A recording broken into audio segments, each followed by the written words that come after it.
இத பார், உங்க ஏரியாவை நாங்க டச் பண்ண மாட்டோம். எங்க ஏரியாவை நீ டச் பண்ண கூடாது. நம்பர் 2, இந்த தாஸ் எனக்கு வேணும். என்ன என்ன க்ளோஸ் பண்ணிடுவியா? நீ க்ளோஸ் பண்ணிடுவியா? பேப்பர்ல போட்டோல வந்த உடனே பெரிய பிஸ்தா நினைச்சிட்டு இருக்கான். ஆமா பிஸ்தாடா, பெரிய பிஸ்தா தான்டா நானு. பிஸ்தாடா. எங்க ஏரியால மிரட்டி பணம் வாங்கியிருக்கான். இன்னமும் வாங்குவேன். அதுக்கு என்னப்பா?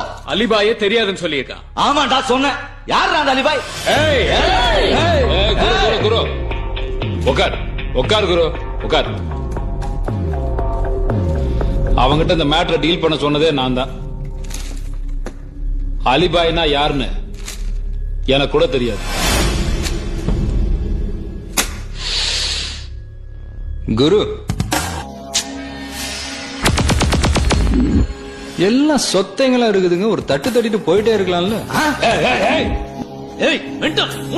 இங்க பாரு, என்ன பாரு, எங்க வந்து பேசுறேன்னு தெரியுமா? என்ன சொன்ன? எங்க ஏரியாவுக்கு வந்து எங்களையே தட்டிடுவாங்கயா? தட்டிடுவியா? தட்டிடுவியா? கையடுறா. எடுக்க மாட்டேன். என்ன பண்ணுவ? என்னடா பண்ணுவ? குரு, அவனை விடு. கிட்ட பேசுறா. நீ சொல்லு, அவன் என்னடா சொல்றது? தட்டிடலாமா? நான் முடிவு பண்ணிட்டேன். நீ யாரா முடிவு நீ பண்றது? ஊன்னு சொல்லு, அவன் சொன்னா தட்டிடலாம். தட்டிடுவியா? நேத்து வந்த பச்சானி. எப்ப வந்தன்றது முக்கியம் இல்லடா, புல்லட் எப்படி இறங்குதுன்றதுதான் முக்கியம்.